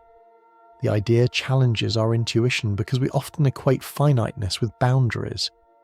But topology teaches us that a space can be finite without edges. Just as the surface of Earth has no boundary yet encloses a finite area, the universe could enclose a finite volume without any outer wall. And yet, at present, the evidence we possess tells us only about curvature, not connectivity. The cosmic microwave background reveals that large-scale geometry is nearly flat. It does not yet reveal whether space loops beyond our horizon. As we continue, we will consider another source of confusion that often arises: the idea of edges and centers. If the universe is expanding, does it expand from a center? If it is finite, where is its boundary? These questions lead us naturally toward the concept of horizons, the limits of what we can observe, and toward a deeper understanding of how expansion works. For now, allow the possibility to settle gently. The universe may be flat, it may also be looping, and both statements can be true at the same time. When we speak about the shape of the universe, certain images naturally arise. We imagine a balloon expanding, we imagine a sphere growing larger, and almost without realizing it, we begin to picture a center, a point from which everything spreads outward into surrounding emptiness. But that picture, though helpful in small ways, can also mislead. Let us begin with the balloon analogy, and then refine it carefully. Imagine drawing tiny dots on the surface of the balloon. Each dot represents a galaxy. Now begin to inflate the balloon. As it expands, the dots move farther apart. Importantly, no single dot sits at the center of the surface. The center of the balloon exists in a higher dimension, in the air inside, not on the surface itself. If you were a two-dimensional creature living on that surface, you would see other dots moving away from you in all directions. From your perspective, it would appear as though you were at the center of expansion.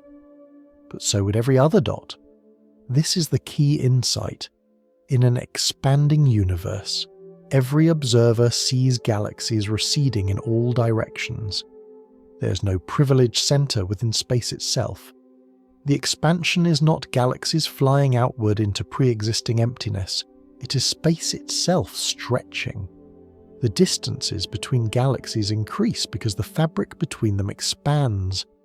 When cosmologists say the universe is expanding, they do not mean it is expanding into something. They mean that the metric, the measure of distance between points in space, is increasing over time. Rather than reading this as an equation, imagine a grid drawn across space. Over time, the squares of that grid slowly grow larger. Galaxies remain mostly in place within their local regions, but the grid itself stretches. Now consider the idea of an edge. If space is finite, we might expect a boundary, a place where space stops and something else begins. But neither curvature nor topology requires such an edge. On the surface of Earth, you can travel in any direction without encountering a boundary. There is no edge where the land simply ends and nothingness begins. The surface curves smoothly back on itself. Similarly, if the universe is finite, it could still be unbounded. There would be no outer wall, no cosmic cliff. But there is another kind of boundary we must understand. Not a boundary of space itself, but a boundary of observation. Imagine standing in thick fog. You can see only a limited distance in every direction. Beyond that range, the world continues. Trees, hills, rivers, but they are hidden from you. The limit of what you can see is not an edge of reality. It is simply the edge of your visibility. In cosmology, this limit is called the observable universe, because light travels at a finite speed, and because the universe has a finite age, there is only so far that light has had time to travel. The most distant light we can see today began its journey shortly after the universe became transparent. That boundary defines our observable region.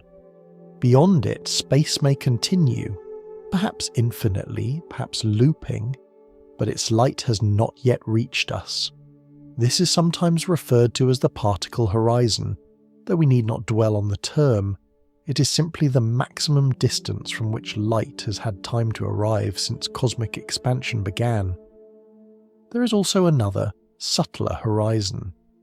As the universe expands, and especially as dark energy accelerates that expansion, there are regions so distant that light emitted from them today will never reach us, no matter how long we wait. The stretching of space outpaces the ability of light to bridge the gap.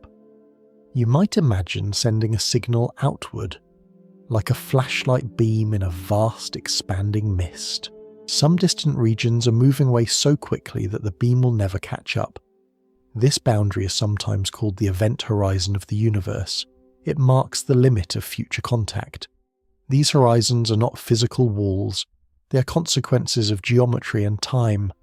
They remind us that our knowledge is bounded not by the shape of space alone, but by the history of expansion. Standing here, in this small corner of the cosmos, we see a sphere around us defined by light's travel time. Every galaxy within that sphere contributes to our cosmic map. Beyond it, reality continues unseen.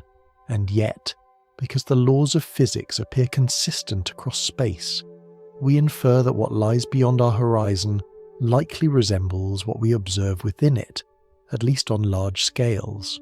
Still, we must remain humble. Our measurements of curvature, topology, and expansion apply strictly to the observable universe.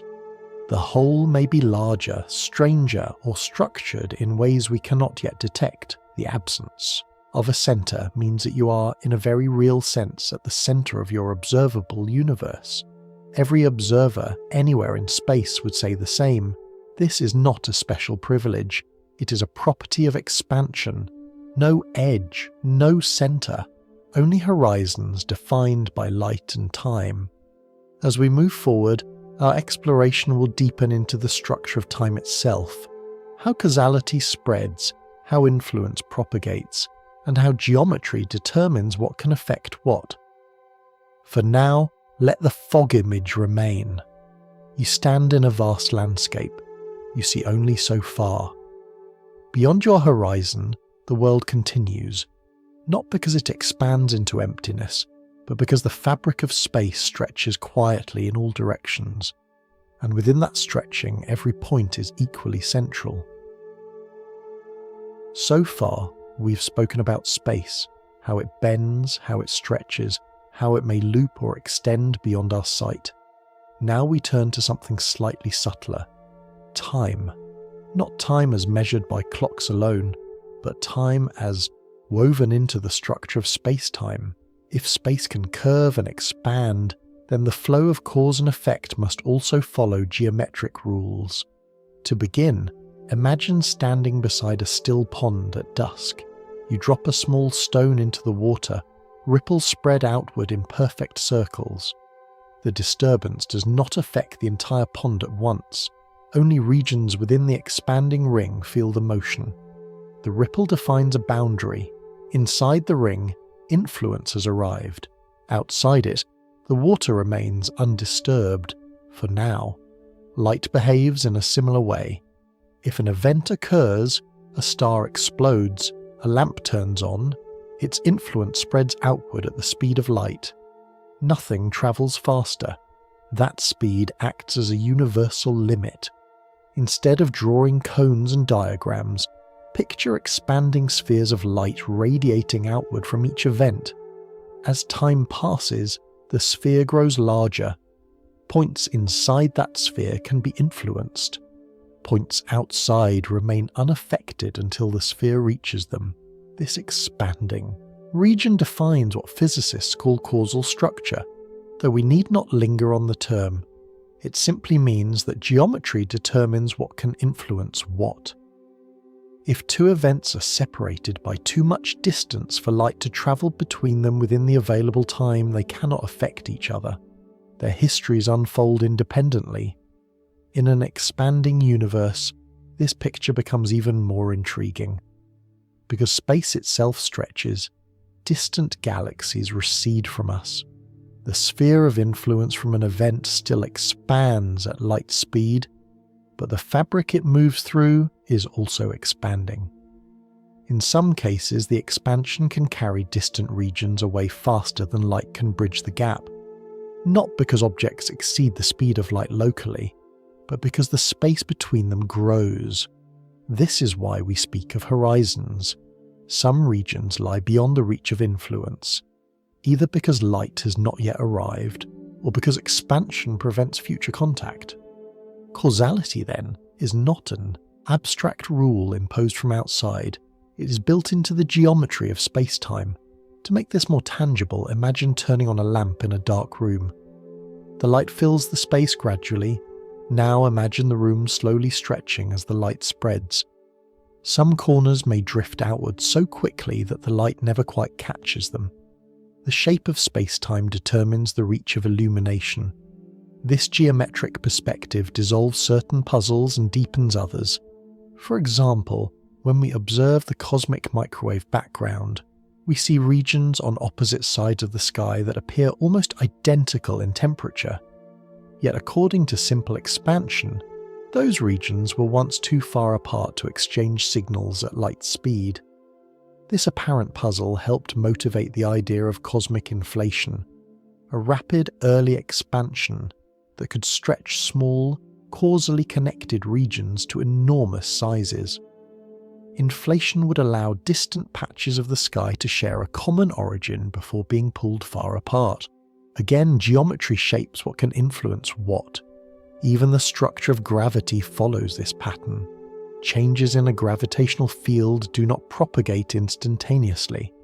They move at the speed of light, like ripples spreading through space-time.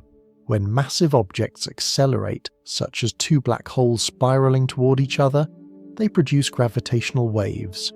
These are ripples in space-time itself, traveling outward at light speed, carrying information about distant cosmic events. Thus, causality is not just about light. It is about all forms of influence. There is something deeply reassuring in this structure. The universe is not chaotic in the sense of instantaneous, unlimited connection. Influence travels at a finite speed. Events unfold within expanding spheres of effect. The geometry of space-time quietly governs the web of interactions. And yet, within that web, complexity blossoms. Every event you experience lies within the intersection of countless expanding spheres of influence, light from distant stars, signals from nearby devices, gravitational effects from the Earth and Sun. You're embedded in a tapestry of causal connections. At the same time, vast regions of the cosmos lie forever beyond your reach. Their expanding spheres never intersect with yours. They exist, but not within your causal history. The geometry of space-time thus shapes not only structure, but experience. As we continue, we will explore how time itself acquires direction, why certain processes unfold one way and not the reverse, why ice melts but does not spontaneously reassemble, why memory points toward the past and anticipation toward the future. For now, let the image remain simple: a stone dropped into a pond, ripples spreading outward, regions gradually coming into contact. The shape of space-time defines those ripples. It defines the limits of influence. It quietly organizes cause and effect across the vastness of reality. And within that expanding geometry, every event, including this quiet moment, sits at the center of its own sphere of unfolding connection. So far, we have spoken about space, how it bends, how it stretches, how it may loop or extend beyond our sight. Now, we turn to something slightly subtler: time. Not time as measured by clocks alone, but time as woven into the structure of space-time. If space can curve and expand, then the flow of cause and effect must also follow geometric rules. To begin, imagine standing beside a still pond at dusk. You drop a small stone into the water. Ripples spread outward in perfect circles. The disturbance does not affect the entire pond at once. Only regions within the expanding ring feel the motion. The ripple defines a boundary. Inside the ring, influence has arrived. Outside it, the water remains undisturbed, for now. Light behaves in a similar way. If an event occurs, a star explodes, a lamp turns on, its influence spreads outward at the speed of light. Nothing travels faster. That speed acts as a universal limit. Instead of drawing cones and diagrams, picture expanding spheres of light radiating outward from each event. As time passes, the sphere grows larger. Points inside that sphere can be influenced. Points outside remain unaffected until the sphere reaches them. This expanding region defines what physicists call causal structure. Though we need not linger on the term, it simply means that geometry determines what can influence what. If two events are separated by too much distance for light to travel between them within the available time, they cannot affect each other. Their histories unfold independently. In an expanding universe, this picture becomes even more intriguing. Because space itself stretches, distant galaxies recede from us. The sphere of influence from an event still expands at light speed, but the fabric it moves through is also expanding.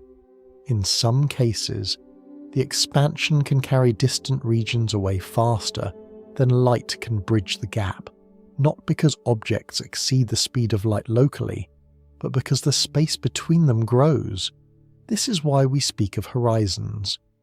Some regions lie beyond the reach of influence, either because light has not yet arrived, or because expansion prevents future contact. Causality, then, is not an abstract rule imposed from outside. It is built into the geometry of space-time.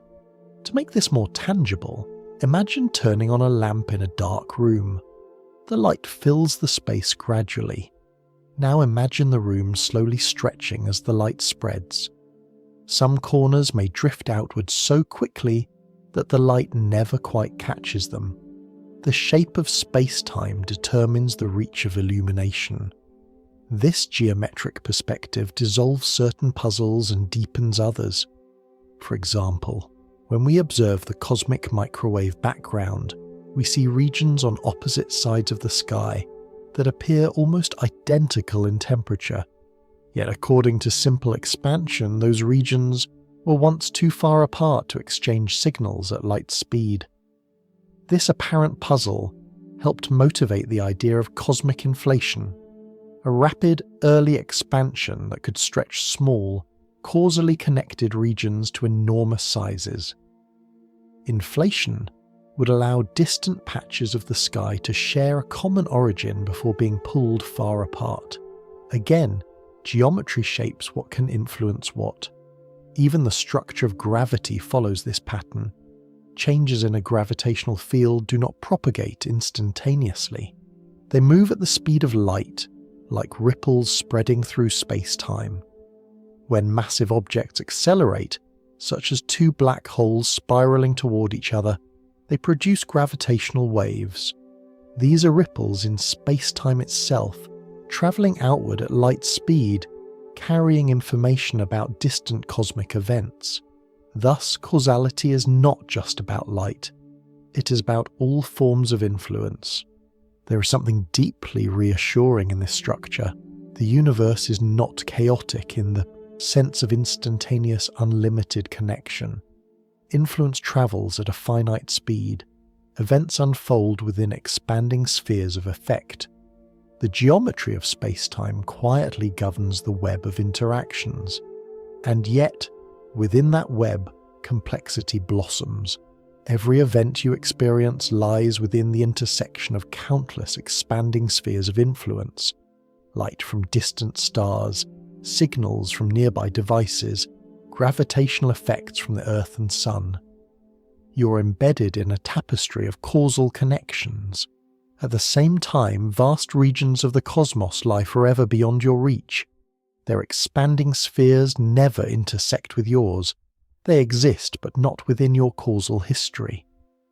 The geometry of space-time thus shapes not only structure, but experience. As we continue, we will explore how time itself acquires direction, why certain processes unfold one way and not the reverse, why ice melts but does not spontaneously reassemble, why memory points toward the past and anticipation toward the future. For now, let the image remain simple: a stone dropped into a pond, ripples spreading outward, regions gradually coming into contact. The shape of space-time defines those ripples. It defines the limits of influence.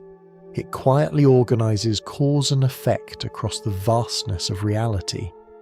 And within that expanding geometry, every event, including this quiet moment, sits at the center of its own sphere of unfolding connection. We have spoken about how space bends and stretches, and how influence spreads outward like ripples on water. Now we turn to a quieter mystery. Why does time move forward? Not in the sense that clocks tick. That is easy enough to describe. But why do events unfold in one direction and not the other? Why does ice melt in a warm room, yet never spontaneously reassemble into a perfect cube? Why does a broken cup scatter into fragments, but never leap back together into wholeness? This one-way flow is often called the arrow of time. At a fundamental level, many of the laws of physics do not strongly prefer one direction of time over the other. If you watch certain microscopic processes in reverse, they might still obey the same equations. And yet, the world we experience is profoundly directional. We remember the past, not the future. We grow older, not younger. We see smoke rise from fire, but never smoke gathering itself back into wood. The key to this puzzle lies in a concept known as entropy. Rather than describing it with formulas, imagine entropy as a measure of how spread out or disordered energy is. A neatly stacked deck of cards has lower entropy than the same deck shuffled thoroughly. A tidy room has lower entropy than one where objects are scattered randomly. When ice melts, the ordered crystal structure of water molecules breaks apart into more disordered motion. The molecules move more freely. Energy becomes more evenly distributed. The laws of thermodynamics, which we will describe gently, rather than formally, as state that in an isolated system entropy tends to increase. Order gives way to greater disorder. Energy spreads out. This tendency gives time its direction. You can tell whether a video is playing forward or backward by watching entropy. If you see shattered glass assembling itself into a pristine vase, you know the footage is reversed. But this explanation raises a deeper question. Why was entropy lower in the past? If entropy always increases, then the early universe must have begun in a state of extraordinarily low entropy, remarkably smooth, remarkably ordered. And here we return once more to the cosmic microwave background. That ancient afterglow reveals a universe that was astonishingly uniform. Temperature differences across vast regions were tiny. Matter was distributed almost evenly, with only slight ripples. This smoothness represents a very special state, a low entropy beginning. From that beginning, gravity amplified small differences. Matter clumped into stars and galaxies. Structures formed. Entropy increased as energy became more dispersed and complex arrangements emerged. The arrow of time, then, is intimately connected to the memory of the beginning. Because the universe started in a state of low entropy, there has been room for entropy to increase ever since. Processes unfold in the direction of greater disorder, and that direction aligns with what we perceive as the future. To make this more intuitive, imagine a drop of ink falling into a glass of clear water. At first, the ink forms a small, concentrated swirl. Over time, it spreads outward, mixing until the water is evenly tinted. You never observe the reverse. Evenly tinted water spontaneously gathering itself into a tight swirl of ink. The difference between these states is entropy. Now consider how this ties back to geometry and expansion. If the universe had not begun in such a smooth state, structures might never have formed in the way they did. If entropy had already been maximized at the beginning, there would be no direction for processes to unfold. Inflation, that brief early burst of expansion, may have helped smooth out irregularities, flattening the geometry and setting up the low entropy conditions from which structure emerged. Thus, the shape of space and the direction of time are subtly intertwined. Expansion allows entropy to increase. Increasing entropy defines the arrow of time, and the low entropy beginning provides the starting point for both. As the universe continues expanding, especially with dark energy accelerating that expansion, entropy will continue to rise. Stars will exhaust their fuel, matter will become more diffuse, the cosmos will grow colder and quieter. This does not mean time stops. It means that processes become slower, more uniform, less structured. The arrow continues, but the scenery changes. There is something almost poetic about this connection. Time's direction is not imposed from outside. It arises from initial conditions, from the extraordinary smoothness of the early universe. The same baby picture that reveals geometry also encodes the origin of temporal asymmetry. Every memory you hold, every moment you anticipate exists because entropy increases, because the past was more ordered than the present, because the universe began in a special state that allowed complexity to bloom. As we move forward, we will explore even deeper layers, ideas suggesting that the information content of space might be tied to surfaces rather than volumes, and that dimensions beyond our perception may influence the fabric of reality. For now, let the image remain simple. Ice melting in warm air, ink spreading in water, a smooth early cosmos giving way to stars, galaxies, and observers. The arrow of time is not a separate phenomenon from the shape of reality. It is one of its most subtle expressions, a direction written into the initial conditions of the universe itself. And in that direction, quietly unfolding, we find our place. As we drift deeper into the architecture of reality, we arrive at an idea that feels almost like a whisper from the edge of understanding. It begins with black holes. Black holes are regions where gravity curves space-time so intensely that nothing, not even light, can escape once it crosses a certain boundary. That boundary is often called the event horizon, though you can think of it simply as the point of no return. For a long time, black holes were imagined as cosmic vaults. Matter falls in, and whatever information it carries is lost forever. But physics resists the idea of true loss. The laws governing the microscopic world insist that information is preserved, even if it becomes scrambled beyond recognition. This tension between black holes swallowing matter and the principle that information cannot simply vanish created what is known as the black hole information puzzle. When scientists studied black holes more carefully, they discovered something unexpected. The amount of information that could be associated with a black hole does not grow in proportion to its volume. Instead, it grows in proportion to the area of its surface, the size of its boundary. Imagine a sphere. If you double its radius, its volume increases much faster than its surface area. Volume grows with the cube of the radius, while surface area grows with the square. And yet, black holes appear to store information according to surface area, not volume. This discovery led to a radical idea. What if this property is not unique to black holes? What if, at a fundamental level, the information describing a region of space is encoded not throughout its interior, but on its boundary?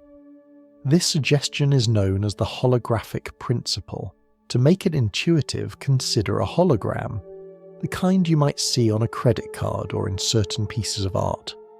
A hologram appears three-dimensional, yet it is encoded on a two-dimensional surface. The depth you perceive arises from patterns etched into a flat film. The holographic principle proposes something conceptually similar for the universe.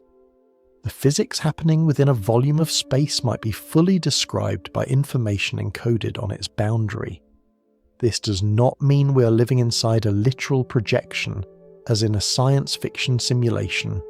It means that the mathematics describing gravity and quantum fields may have an equivalent description in fewer dimensions. In certain simplified models of the universe, physicists have shown that a theory including gravity in a higher dimensional space can be mathematically equivalent to a theory without gravity on its lower dimensional boundary. The details are intricate and deeply mathematical, but the conceptual implication is profound. Reality might be more economical than it appears. Instead of information being stored throughout three-dimensional space in the usual way, it might be encoded on a distant surface, like a vast cosmic hologram. If this idea is correct, then the true description of space-time may not lie entirely within the geometry we directly experience. The curvature we measure, the expansion we observe, might emerge from more fundamental informational relationships defined at boundaries. It is important to emphasize that this principle, while supported by strong mathematical arguments in certain contexts, is not yet a confirmed description of our universe in full detail. It is a powerful framework, one that has reshaped theoretical physics, but it remains part of an evolving story. Still, there is something quietly beautiful about the possibility. Earlier, we asked whether space is flat, closed, or open. We examined curvature and topology. We traced the spread of light and the arrow of time. Now we encounter a deeper layer, where even the notion of volume may not be as fundamental as it seems. Imagine standing in a vast hall, filled with intricate patterns. You believe the patterns are embedded throughout the room. Then you discover that everything you see can be reconstructed from information stored on the walls alone. The hall feels spacious and three-dimensional, yet its description resides on a surface. The holographic idea suggests that space-time itself, with its curves and horizons, may emerge from deeper informational structures. This does not negate geometry. It reframes it. Curvature may be a manifestation of underlying information. The bending of space-time could reflect relationships encoded at boundaries we cannot directly perceive. In this sense, the shape of reality becomes even more subtle. Not only must we ask how space bends and connects, we must ask whether space itself is fundamental, or whether it arises from something more abstract. And yet, for all its abstraction, the holographic principle remains rooted in physical reasoning. It grew from careful study of black holes, from the realization that information and entropy, the measure of possible microscopic configurations, scale with area rather than volume. The same entropy that gives time its arrow also hints that space may be encoded differently than we once imagined. As we continue, we will explore another profound possibility: that additional dimensions curled tightly beyond our perception may influence the properties of particles and forces. For now, let the idea settle softly. A black hole's surface storing information, a three-dimensional world emerging from a two-dimensional encoding, geometry arising from deeper structure. The universe may not only have a shape, it may have a surface story we're just beginning to read. We have traced the curvature of space with ancient light. We have explored looping topologies, expanding horizons, the arrow of time, holographic whispers, and folded dimensions too small to see. Now we arrive at a quiet and humbling truth. Most of reality lies beyond our horizon. When we speak of the universe, we often mean the observable universe, the vast sphere centered on us, defined by how far light has had time to travel since the early days of cosmic transparency. That sphere is unimaginably large, stretching tens of billions of light years in every direction, and yet it is only a portion. Beyond that luminous boundary, space almost certainly continues. We do not see it, not because it is absent, but because its light has not reached us. The expansion of space and the finite speed of light together draw a circle around our knowledge. It is like standing on a quiet shoreline at night. You hear the ocean stretching beyond sight. You see only a small region illuminated by moonlight. But the waves continue far beyond the glow. Inflation, that brief, rapid expansion in the earliest fraction of a second, suggests that the universe may extend far beyond what we can observe. If space expanded exponentially in its infancy, then the region we see could be only a tiny patch of a far greater whole. And inflation does more than enlarge space, it smooths it. Earlier we spoke about how inflation could stretch away curvature, flattening geometry within our observable region. But inflation may also have stretched tiny quantum fluctuations, minute variations at the smallest scales, into cosmic patterns large enough to seed galaxies. In this way, the very structure of stars and clusters may trace back to faint ripples present in the earliest moments. There is another possible echo of those beginnings: primordial gravitational waves. When massive objects like black holes collide today, they create ripples in space-time that travel outward. Similarly, if inflation occurred, it may have generated faint gravitational waves in the early universe, ripples in space-time itself, stretched across cosmic scales. These primordial ripples would be extraordinarily subtle. They would leave delicate imprints in the polarization patterns of the cosmic microwave background, patterns so faint that detecting them requires extraordinary care and patience. Scientists continue to search for these signatures. A confirmed detection would not only strengthen the case for inflation, it would offer a glimpse into the physics of the universe at energies far beyond what we can create in laboratories. And yet, even if we detect such echoes, the horizon remains. No matter how refined our instruments become, there will always be regions beyond causal contact, regions whose light will never reach us, realities unfolding independently of our sphere of influence. This is not a failure of science, it is a feature of geometry. The structure of space-time defines what can be observed. The expansion of space defines which regions remain forever separate. And still, within those limits, we have achieved something extraordinary.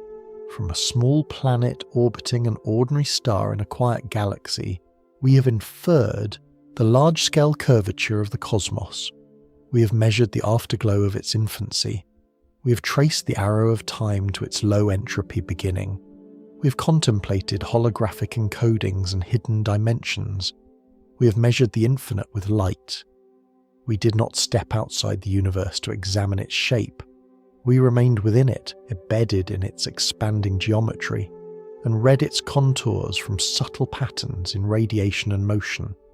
It is as though we stood on that moonlit shore and, by listening carefully to the rhythm of distant waves, deduced the shape of the ocean.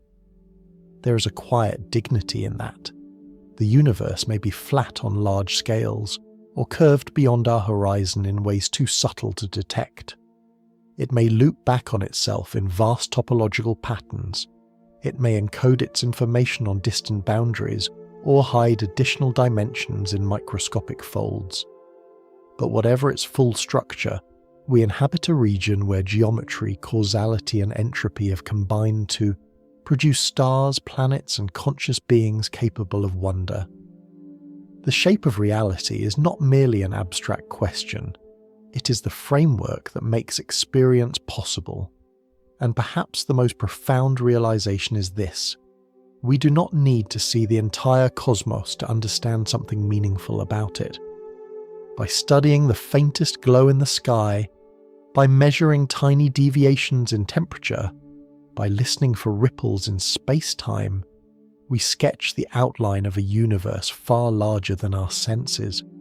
We may never step outside reality to observe it from afar, but from within, we trace its curves, we map its horizons, we listen to its echoes, and in doing so, we become part of its geometry. As this journey comes gently to rest, let the vastness feel less overwhelming and more intimate. You are not separate from the expanding fabric of space. You're woven into it, your atoms forged in ancient stars, your perception shaped by the arrow of time, your thoughts unfolding within the same space-time whose curvature we have explored. The shape of reality is not only something we measure, it is something we inhabit. And here, in this quiet moment, beneath a sky still glowing faintly with ancient light, that shape holds you gently within its vast and balanced embrace.